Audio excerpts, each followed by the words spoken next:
You've been told healthcare exists to save lives, but in America, it doesn't save you, it sells you. Your sickness isn't a tragedy, it's a business plan. Every time someone falls ill, someone else cashes in. Every cough, every prescription, every sleepless night is profit. This isn't a mistake, it's a machine engineered to turn your pain into their wealth.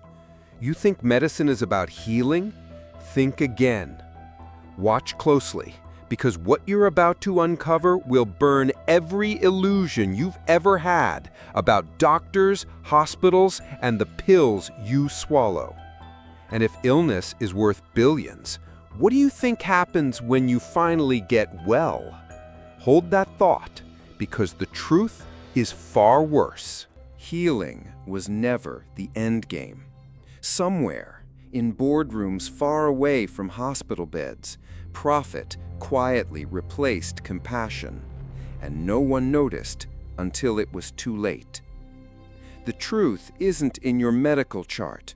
It's not hidden in hospital corners.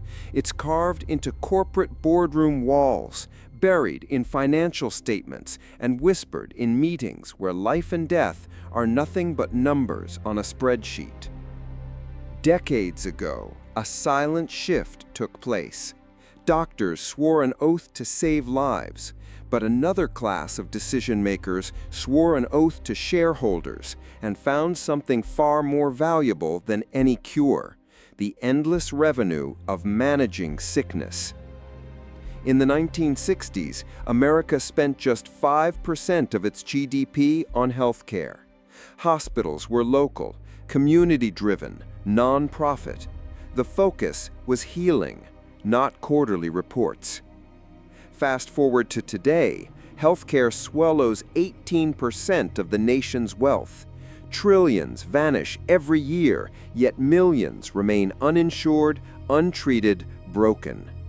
The paradox screams at you, but few dare to follow the money. Imagine this: a mother rushes her child to the ER for a broken arm. The cast is applied, pain fades.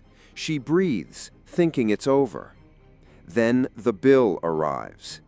$15,000.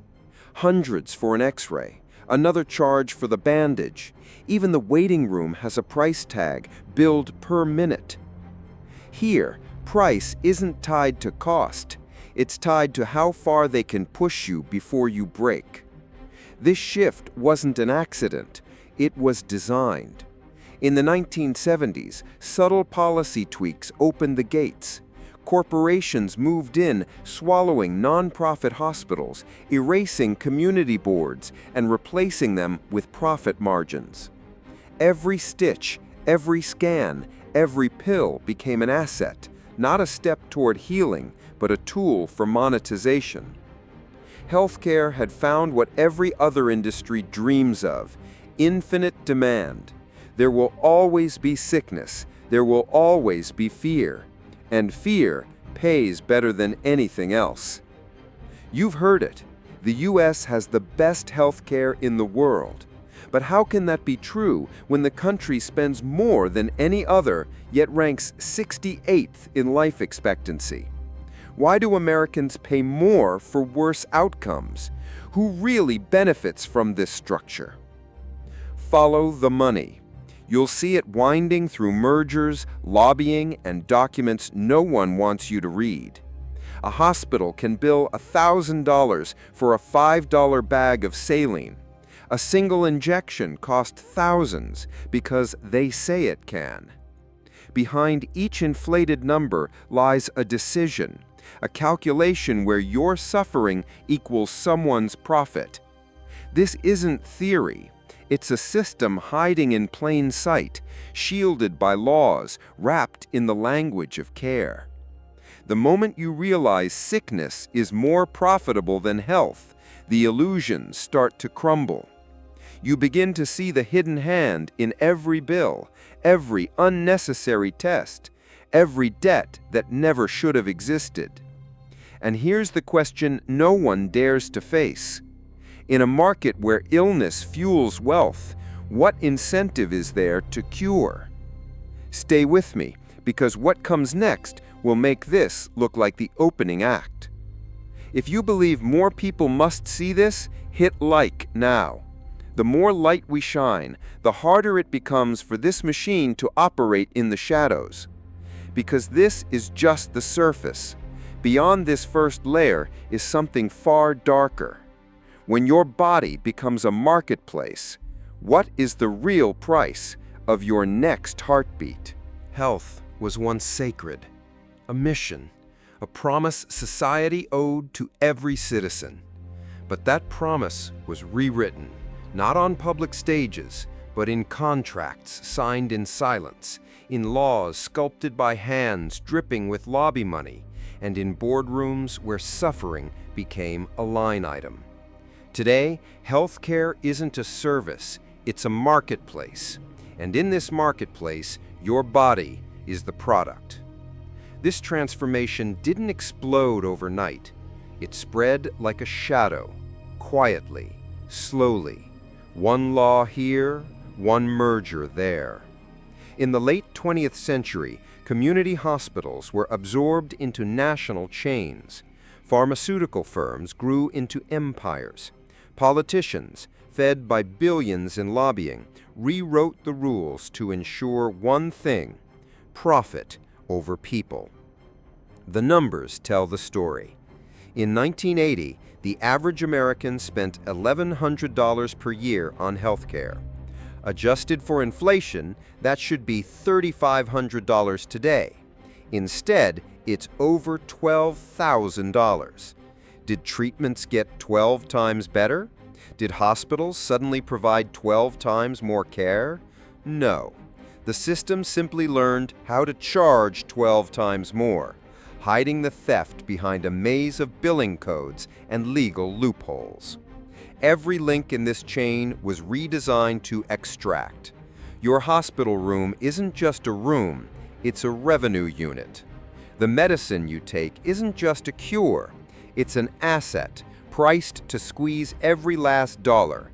Even the ambulance racing to save you isn't just an emergency service, it's a transaction, often billed at thousands for 10 minutes of life. The most disturbing part? Prices have no logic. Two patients, same hospital, same treatment, bills that differ by tens of thousands of dollars. Why? Because chaos protects the machine. Confusion isn't an accident, it's a feature. When you're lying in a hospital bed, weak and terrified, are you in any position to negotiate? When you clutch a loved one's hand in the ER, will you argue over line items? They don't need to explain the numbers. They just need your signature. And you'll give it because the alternative is death. This market rewards sickness. The healthier you are, the less they earn. The sicker you remain, the more valuable you become. Behind every smiling commercial promising care, there's a spreadsheet calculating how much they can take before you break. The branding is warm. The math is cold. You were never meant to see this side of healthcare. You were meant to trust the white coats, to believe the logos protect you. But once you see the truth, you can't unsee it. Sanctuaries turn into revenue streams. Promises turn into calculations. And here's the part they'll never admit. This is only the beginning.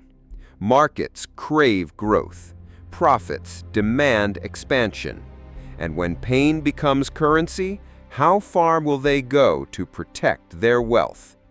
The answer lies in the next chapter, and it's far darker than anything you've seen so far. Subscribe now, because every step deeper reveals cracks in the polished surface, and what's underneath is terrifying. Pain is supposed to be temporary, a warning, a sign something is wrong. But in the healthcare market, pain isn't just a symptom, it's an opportunity. Every second you hurt, someone earns. Every prescription, every test, every therapy is a small transaction in a much bigger game.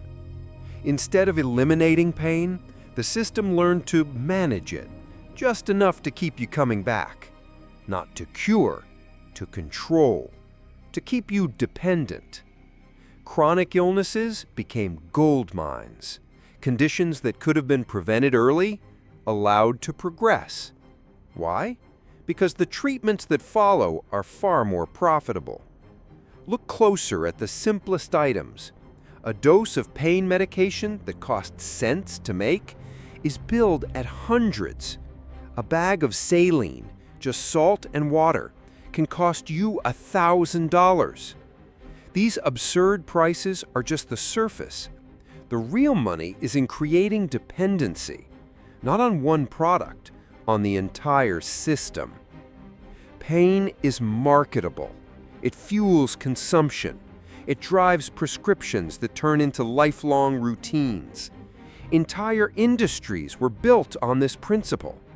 The opioid crisis is the most brutal proof. Drugs marketed as safe, pushed aggressively, addiction known but ignored. While communities were destroyed, corporate revenues soared into billions. For them, every new prescription was a victory. For families, it was devastation. And it's not just opioids. Across the board, treatments are designed to control symptoms, not eliminate them. Medications keep you functional, not free. Devices require endless replacements. Therapies drag on forever. For you, it's exhausting. For investors, it's perfect. Even research bends to this logic. New drugs rarely aim to eradicate diseases outright. They target management, moderation, control. Why? Because a cured disease is a lost revenue stream. A managed disease is income forever.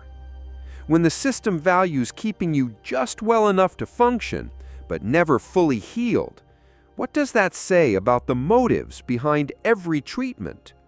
Behind every promise of relief lies a cold truth. Pain has become a currency. It is traded, speculated on, turned into profits that rise as your suffering lingers. Every dollar earned comes from someone's agony, someone's desperation, someone's hope that this time the treatment will finally work. But if pain itself is a business, how far will they go to keep that business alive? You think you've seen the worst? Wait until you see the cost no one dares to count. Every bill, every charge, every debt. They tell only part of the story. The real cost isn't in the numbers. It hides in the lives quietly destroyed by medical expenses, in futures erased by decisions made far from hospital beds. On paper, a treatment is just a transaction. A surgery costs this, a medication that. But what happens after the bill arrives? Families sell homes, parents drain retirement funds, young adults carry debts they'll never escape. Medical bills are the leading cause of bankruptcy in America. This system doesn't just empty wallets, it erases destinies. Behind the statistics are human stories.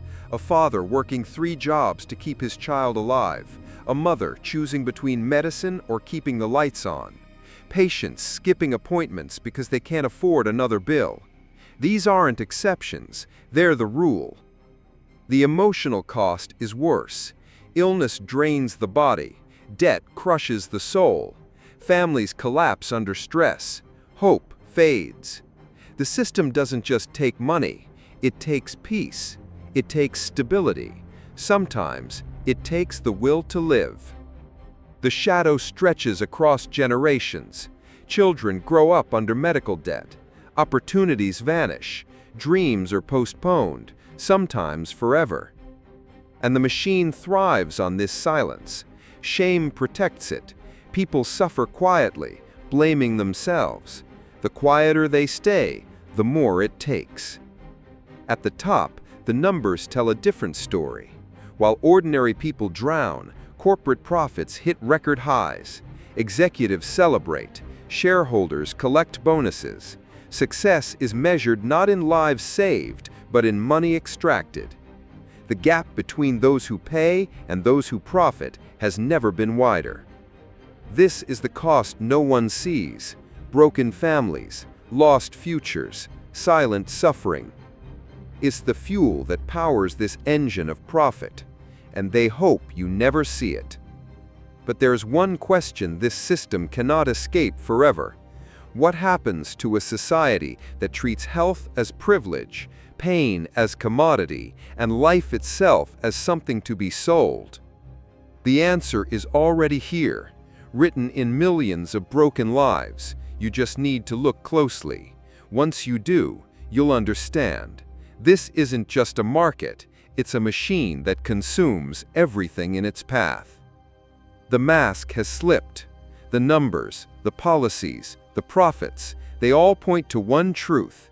If illness is the business, who profits when you're cured?